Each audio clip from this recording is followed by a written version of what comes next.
Aleluia! Louvado seja o nome do Senhor Jesus. Quero convidar você a abrir no Evangelho de João, capítulo 6, do verso 1 até o verso 15. Nós vamos meditar hoje sobre uma passagem muito conhecida, a multiplicação, o milagre dos pães e dos peixes. Este milagre aqui e o milagre que vem a seguir, quando Jesus anda sobre as águas, eles estão nos 4 evangelhos. E aqui de uma maneira, de um modo específico, João dá alguns detalhes que, se Deus permitir, a gente vai trabalhar em cima deles. Prepare o teu coração, deixa o Espírito Santo falar, trazer a revelação que você precisa para a tua vida nesta manhã. Para isso, nós vamos dividir esse texto, essa história, em 3 partes, uma maneira muito simples. Nós vamos ver os acontecimentos anteriores ao milagre, os acontecimentos durante o milagre e os acontecimentos depois do milagre. Então, essa é a estrutura da nossa meditação hoje. Aquilo que aconteceu antes, aquilo que aconteceu durante o milagre e aquilo que aconteceu depois. E nós vamos aprender coisas maravilhosas aqui. O milagre em si, todos nós sabemos, havia uma situação, uma multidão estava seguindo a Cristo Jesus e eles estavam cansados e famintos.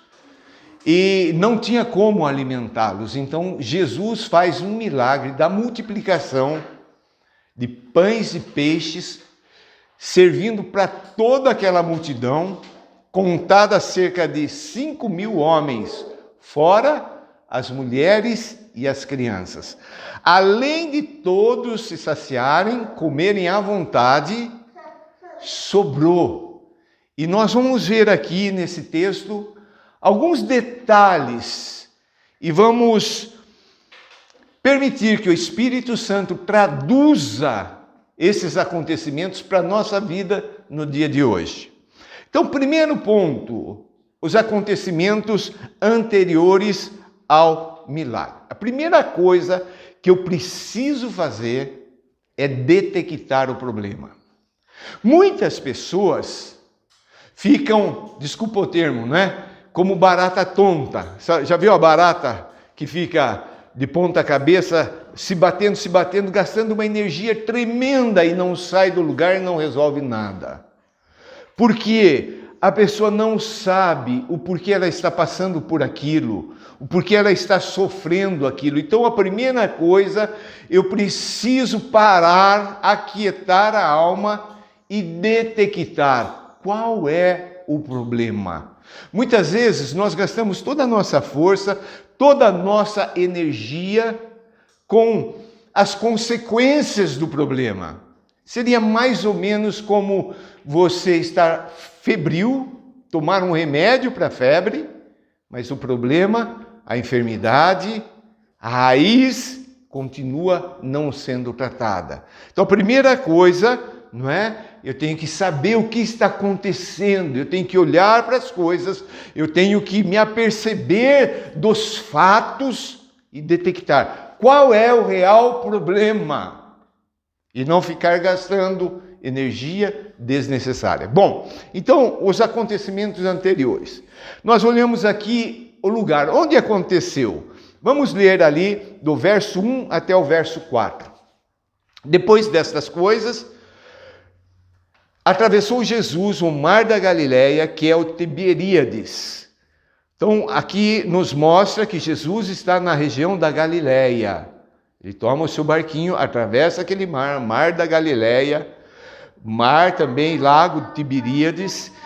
Verso 2, seguia-o numerosa multidão. Agora eu quero que você comece a permitir que essa cena vá envolvendo o teu pensamento.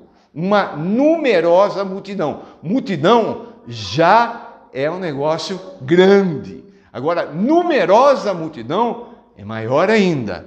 Então não eram poucas as pessoas. Muitas vezes o quadro que fica gravado na nossa mente é porque a gente assistiu algum filme da vida de Jesus, alguma história, não é, vista em quadrinhos, e fica aquele quadro de Jesus com, não é, um grupo pequeno. Não, é numerosa multidão. Por que eu estou dando ênfase a isso? Porque aqui que vai detectar o problema. Não é? Porque tinham visto os sinais que ele fazia na cura dos enfermos. Então Jesus estava fazendo muitas curas, os milagres estavam acontecendo, as pessoas estavam vendo e elas começam então a seguir Jesus. Porque os feitos de Jesus eram tremendos, eram maravilhosos. E verso 3: Então subiu Jesus ao monte e assentou-se ali com os seus discípulos. A outra evangelho diz que Jesus e os discípulos estavam muito cansados. Jesus não parava dia a dia, e madrugadas em oração. E Jesus está cansado com os discípulos, e ele chama os discípulos a um lugar à parte para descansar, e ele se assenta ali naquele monte. Era costume de Jesus ir até essas regiões ermas, essas regiões onde eram inabitáveis. Para quê? Para ter descanso. Era o único lugar que Jesus arrumava descanso, diferente dos nossos dias. As pessoas querem descansar, elas vão em lugar onde há grandes aglomerações, não descansa, não é? E Jesus subiu ali naquele monte e se assentou com os seus discípulos. A época, ora, a Páscoa, a festa dos judeus, estava próxima. Então, o João, ele mostra para a gente, ele dá esses detalhes do lugar onde vai acontecer o milagre. Aí então, Jesus faz uma pergunta. Olha o verso de número 5. Então Jesus, erguendo os olhos e vendo que grande multidão vinha ter com ele, disse a Filipe. Então eu aprendo aqui duas coisas. Muitas vezes nós estamos cabisbaixos, nós estamos olhando para baixo. Muitas vezes nós estamos olhando para o problema, como dizem por aí, olhando para o próprio umbigo. É tempo de erguer os olhos, é tempo de olhar para o céu, é tempo de ver o nosso Deus entronizado, regendo toda a história da humanidade. E Jesus ergue os olhos e ele vê. O que ele vê? Uma grande multidão. Aqueles que continuam ali atrás de Jesus. E aí então ele disse a Filipe, aqui eu quero parar um pouquinho. Onde compraremos pães para lhes dar a comer? Jesus detecta o problema. Nos outros evangelhos parece que quem vê o problema são os discípulos. Não, Jesus viu antes. Jesus detectou o problema antes. E Jesus faz uma pergunta a Filipe, um dos seus apóstolos. Onde compraremos pães para lhes dar a comer? Notem que a região onde eles estavam era desprovida de qualquer comércio, não havia nenhuma panificadora. E Jesus faz essa pergunta, e aqui eu vejo uma coisa tremenda. Primeira coisa que eu vejo, Jesus perguntou a uma pessoa, a um dos discípulos, a Filipe. E eu fiquei pensando assim, por que perguntou só para ele? Já aconteceu alguma coisa na sua vida que você pergunta, por que só comigo? Por que isso está acontecendo comigo? Por que eu tenho que passar por isso? Por que somente eu? E aí a gente começa a olhar ao redor e olhar a vida das pessoas. Parece que as pessoas não têm problema, não têm dificuldade. Parece que é só com a gente. Parece que a dor, o sofrimento, as lágrimas, é só para a gente carregar. E Jesus pergunta só para Filipe. E por que Jesus perguntou para Filipe? Olha o verso 6. Mas dizia isto para o experimentar. Outra versão fala para o testar. Mas eu comecei a pensar na minha vida quando essas palavras caíram no meu coração. Aquilo que você está passando, certamente Deus está permitindo para te experimentar. Experimentar no quê? Na fé. na fé. Qual é a sua resposta? Muitos, ao ser experimentado, e eu quero, com muito temor e tremor, afirmar isso. Tudo aquilo que está te acontecendo, ou Deus está fazendo, ou Deus está permitindo, e Ele está de olho em você, provando, experimentando, vendo aonde verdadeiramente vai a tua fé. O teu coração, o teu amor para com Deus é verdadeiro, que mesmo nesses momentos onde Ele está te testando, você muitas vezes sem entender nada, você para e fala assim: Senhor, eu não sei o que está acontecendo, mas eu te louvo, eu te agradeço. A tua palavra diz em todas as coisas cooperam para o meu bem. Senhor Deus, eu não estou vendo nada que esteja ali trazendo uma lição para o meu coração, que esteja cooperando. Eu não estou vendo nada, mas eu acredito, porque a tua palavra diz, eu tenho fé no coração, vai chegar o dia em que eu vou poder afirmar, o choro dura uma noite, mas a alegria, ela chegou nesta manhã. Coisa maravilhosa. Perguntou só para uma pessoa, e perguntou para experimentá-lo. E eu vejo nisso, não uma repreensão a Filipe, mas uma oportunidade tremenda. Sabe, eu comecei a entender que muitas das coisas que eu tenho passado é porque Deus me ama. É porque Deus está treinando, está preparando. É porque o que Ele tem no futuro, mesmo que não seja aqui, que seja só lá, é tremendamente maravilhoso. E para conquistar isso, eu tenho que passar por todas essas fases, por todas essas etapas. Eu quero simbolizar isso de uma maneira bem simples. Principalmente para os jovens e crianças que gostam de videogame. A minha geração, a gente não sabe apertar aqueles botõezinhos. Tem tanto botão naquele controle. Eu fico vendo jovem, criança jogar, nem olha, nem sabe o que está fazendo. Pum, pum. Né? Eu vejo meu filho, que é autista, jogar. Eu falo, como é que pode? Ele gosta do Super Mario. Aquele bonequinho pula, para no ar, parece e vira. O meu pula direto no buraco. Não tem controle. Não é? E cada fase vai ficando mais fácil. Cada fase vai ficando mais difícil. Cada fase. E eu uso isso como um símbolo das nossas vidas. Se você leu O Peregrino, você vai ver um homem que estava em cadeias quando escreveu por causa do amor de Jesus. Ele contando quanto mais próximo a gente vai chegando de Deus, de Jesus, mais difícil, mais intensa é a batalha. A fase vai ficando mais complicada. Mas é porque Deus está trabalhando com a gente. Deus está dando a oportunidade para Filipe. Não é? E qual foi a resposta de Filipe? Aqui nós vamos ver dois dos discípulos pessimistas. Imagina você, ali no lugar dos discípulos de Jesus. Aquela multidão, Jesus olha para você e pergunta para você, onde que a gente vai comprar pão para toda essa gente? Muitas vezes chegam algumas pessoas ali em casa sem avisar, a gente já fica, e agora? O que vamos fazer? Neste lugar, na Chácara Manaim, nós temos provado a multiplicação não só de pães. Amém. Quantas vezes nós estamos com o almoço pronto, contado para um número de pessoas, chega 2, 3 famílias e dá para todo mundo. A bênção do Senhor. Então imagina você ali, a resposta, primeiro nós vamos ver o pessimismo de Filipe. Ele respondeu à pergunta de Jesus, verso 6. Mas dizia isto para o experimentar, porque ele, Jesus, bem sabia o que estava para fazer. É Jesus!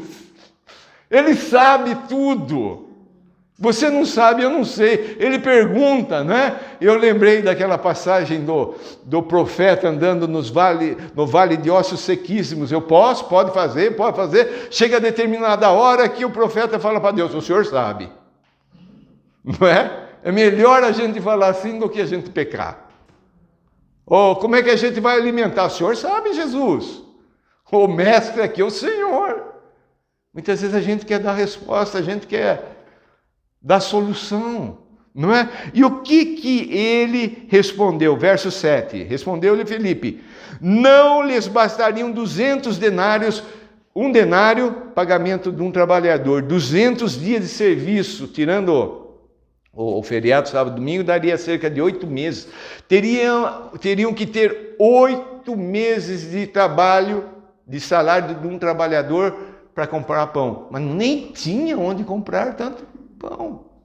Nos nossos dias, quando a gente quer um pouquinho mais de pão, a gente tem que um dia antes ligar para a panificadora e falar: vou precisar de tantos 200 pães.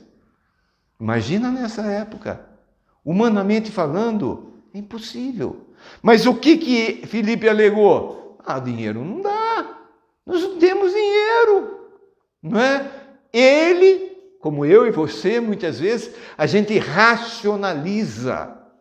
A gente não dá abertura para que o sobrenatural, o milagre de Deus aconteça. E aí o sofrimento pesa mais. Porque você tem um problema e não sabe como resolver, é horrível. Então você só tem uma saída: exercitar a fé. Filipe podia fazer: Jesus, eu não sei, mas eu sei que o Senhor sabe. Eu sei que o Senhor vai fazer alguma coisa. Você acha que Jesus vai levantar o problema, vai detectar o problema só para dizer que existe um problema? Aí, verso 8. Agora nós vamos ver o pessimismo de André. Um de seus discípulos, chamado André, irmão de Simão Pedro, informou a Jesus. Em outro evangelho a gente vê que Jesus perguntou o que eles tinham, né? Está aí um rapaz, um jovenzinho, uma criança, que tem 5 pães de cevada e 2 peixinhos. Aí ele conclui: mas isto que é para tanta gente? Você vê aquela multidão, numerosa multidão. Aí você faz uma vaquinha, né, entre todos. O que você tem? Chega, só tem um menininho que tem o seu lanchinho. 5 pães e 2, não é peixões, nem peixes. 2 o quê? Peixinhos. Talvez desse tamanho. Peixinho, lambarizinho. Não é? Ele fala assim: mas isto o que é para tanta gente? Queridos, em meio aos problemas da nossa vida, nós temos a tendência de racionalizar, principalmente os homens, de colocar ali no papel: tem tanto, tem... Não é? Agora imagina, colocando ali na mesa 5 pães, 2 peixinhos, e olhando aquela numerosa multidão, que mais tarde vai ser informado 5.000 homens. Não tem como resolver o problema. Então, tudo isso aconteceu antes do milagre. Agora vamos ao ponto 2, acontecimentos durante o milagre.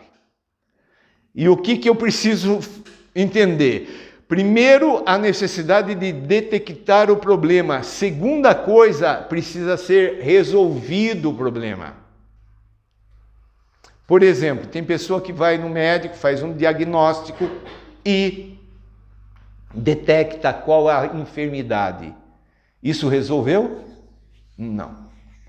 Precisa o médico dar lá um remédio, uma bateria de exames, etc, etc. E se a pessoa não for realizar isso, ela vai continuar com a enfermidade. A primeira coisa que eu vejo aqui, nesse acontecimento, no milagre, a necessidade de haver organização. Quando nós estamos com um problema, a tendência é a nossa cabeça, a nossa mente, ficar ali agitada. Você não consegue dormir, ou se dorme, acorda pensando no problema, e você precisa parar e organizar tudo. Quais os passos a serem dados? Olha o verso 10. Disse Jesus: fazei o povo assentar-se, pois havia naquele lugar muita relva. Assentaram-se, pois, os homens em número de quase 5.000. Você imagina se acontecesse... Vamos pensar com a nossa mente humana, chegando um caminhãozinho da ONU, esqueci aquele órgão que dá alimento, chegando ali, é aquela multidão. Ia ser uma doideira. A gente vê isso de vez em quando, né, nos noticiários. que Jesus faz? Primeira coisa. E os outros evangelhos diz até número de quanto cada grupo devia se assentar. Jesus está preparando.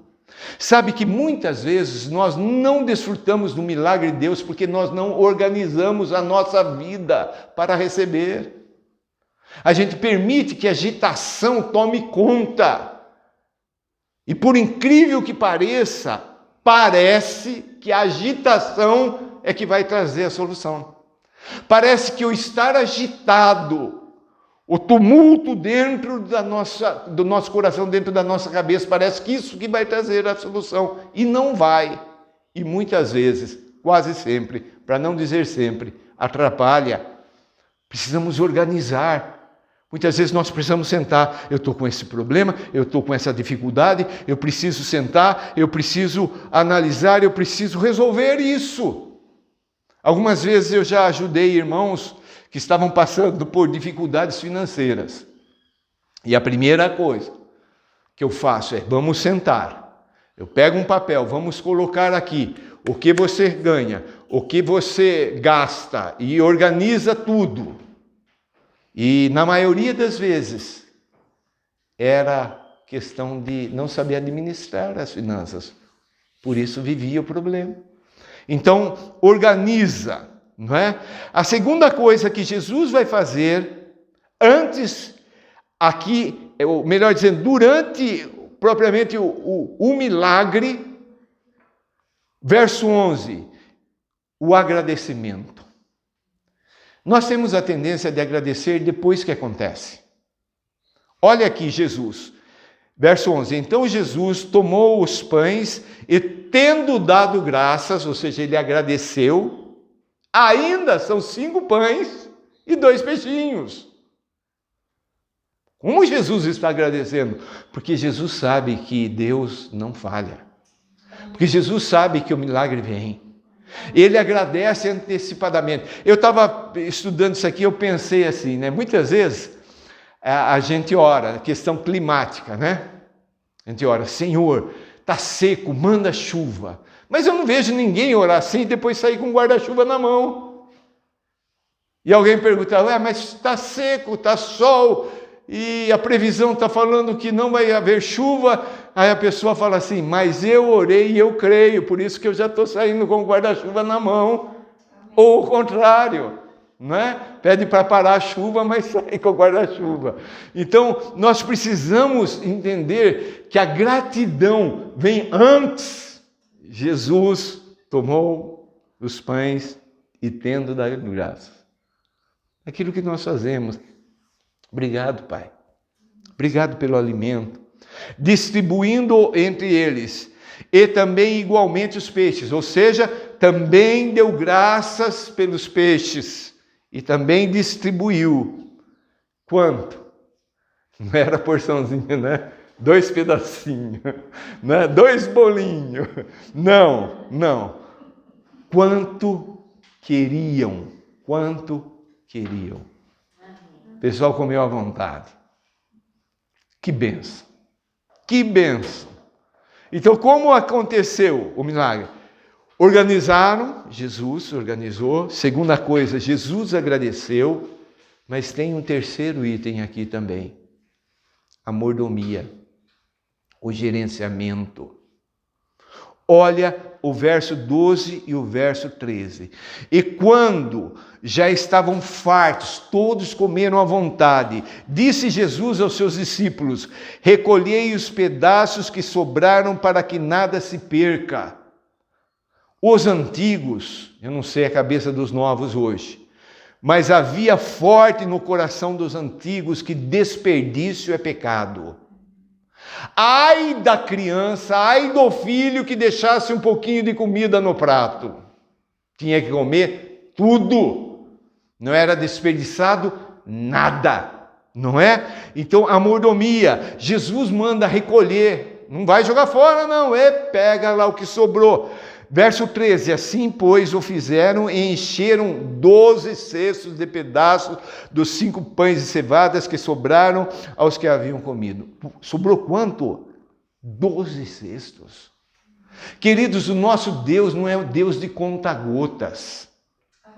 É um Deus de abundância. Quando Deus derrama o Espírito Santo, Ele derrama o Espírito Santo para encharcar, para transbordar, nosso cálice transborda, cai fora, enche de rios de água viva e faz fluir do nosso interior. Esse é o nosso Deus. Quando há um milagre aqui, Ele podia, Ele é Deus, Ele tinha capacidade de fazer certinho, tanto para matar a fome de todos. Não, sobra, mas não há desperdício.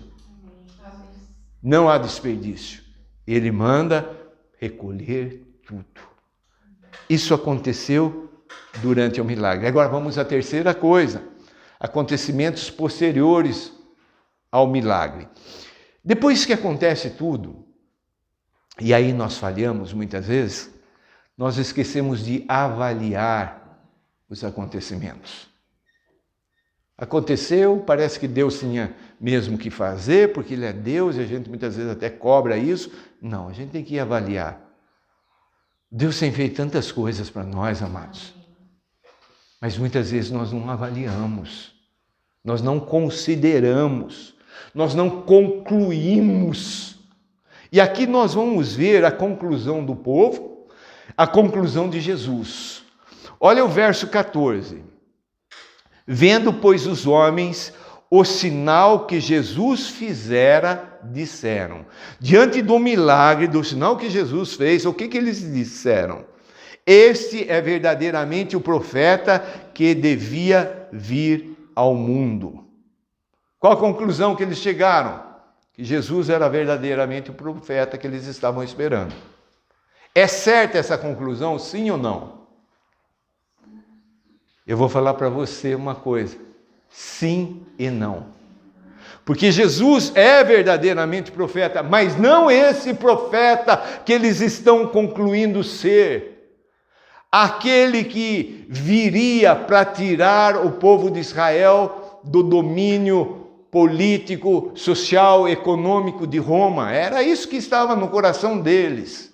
Jesus veio, sim, Jesus é o profeta, sim, mas Jesus veio para dar libertação ao homem do pecado, das garras de Satanás. Por isso que eles entenderam, mas entenderam de forma deturpada. Eles chegaram a uma conclusão certa, mas errada ao mesmo tempo. No verso 15, nós vamos ver Cristo Jesus concluindo: sabendo, pois, Jesus que estavam para vir com o intuito de arrebatá-lo para o proclamarem rei. Então eles tiveram também a visão de que Jesus era o rei. Essa visão é correta ou não? Sim e não. Porque não é esse rei que eles estão esperando. Retirou-se novamente sozinho para o monte. O que Jesus conclui, que Jesus faz, Jesus vai embora. Como é que eu posso afirmar essas coisas? Olhando mais a continuidade do texto, mais para o final desse capítulo, Jesus vai falar sobre Moisés e sobre o pão que desceu do céu. Porque eles estavam confusos. Eles estavam comparando Moisés, o profeta Moisés, ao profeta Jesus, achando que eram iguais, e Jesus não é. Jesus afirma para eles que o pão que Moisés trouxe não foi Moisés, foi Deus que deu. Agora Jesus está dizendo que Ele próprio, o Senhor Jesus, Ele é o pão que veio do céu. Ele está mostrando que agora é diferente e que Ele é maior do que Moisés. Então a gente começa a entender que aquele povo avaliou, mas avaliou de forma errada. E Jesus também disse que aquele povo estava seguindo a Ele não por causa do sinal, porque o sinal é para que a pessoa creia. Jesus fala que eles estavam seguindo a Jesus por causa do quê? Do pão que encheu a barriga deles. Olha só como é deturpada a avaliação desse povo.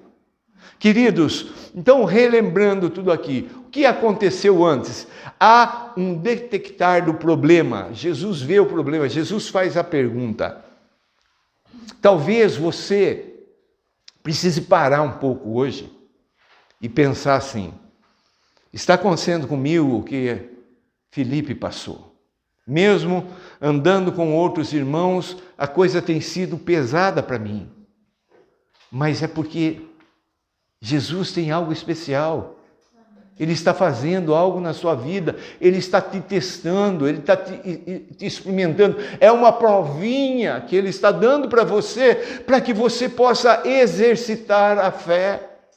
É para que você possa olhar para aquela situação e falar assim: Deus, eu não entendo por que tanto sofrimento eu tenho que passar, mas eu entendo que eu tenho que passar. Então ajuda-me a não murmurar, não reclamar. Ajuda-me a passar por esse deserto falando: obrigado, Senhor, como o falecido irmão, né? Estou passando pela prova, dando glória a Deus, sem murmurar, olhando para a situação, muitas vezes com lágrimas, quantas vezes, noites mal dormidas, o inferno todinho atacando a mente, muitas vezes debilitado no corpo, muitas vezes as finanças. Nós precisamos entender. Tudo isso é necessário, mas que a nossa resposta seja a fé.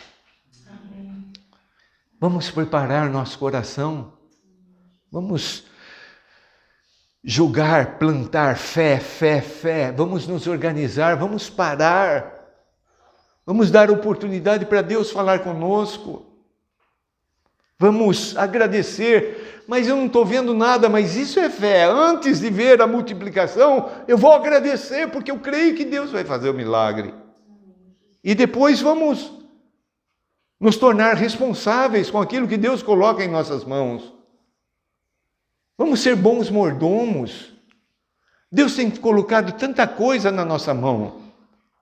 Vamos guardar. Deus tem dado coisas aqui para nós, aqui na Chácara Manaim. Vamos cuidar bem dos carros, cuidar bem dos bens, das panelas, de tudo que Deus tem colocado em nossas mãos. Eu tive um amigo no seminário que ele não lavava roupa. Ele ganhava e jogava fora, a velha. Isso não é mordomia. Nós precisamos responder por aquilo que Deus coloca em nossas mãos. E a conclusão final, vamos olhar para Jesus e vamos falar: o milagre veio das tuas mãos, Senhor. O Senhor é maravilhoso. O Senhor é o Rei dos Reis, o Senhor é o Senhor dos Senhores, o Senhor era o profeta que veio como servo sofredor. Houve necessidade, sim, do Senhor morrer lá na cruz por causa dos nossos pecados.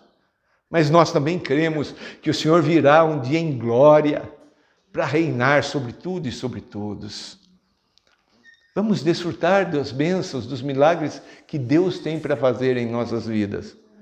Hoje é dia em que Deus quer fazer milagre.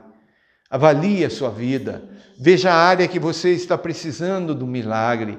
Agradeça a Deus. Já olhe, já veja o milagre acontecendo. Um texto tão conhecido, tão precioso, tão precioso. Uma multidão, 5.000 homens, mais as mulheres, mais as crianças, avaliam ter mais de 25.000 pessoas. É um problemão, não é? Mas para Jesus não é.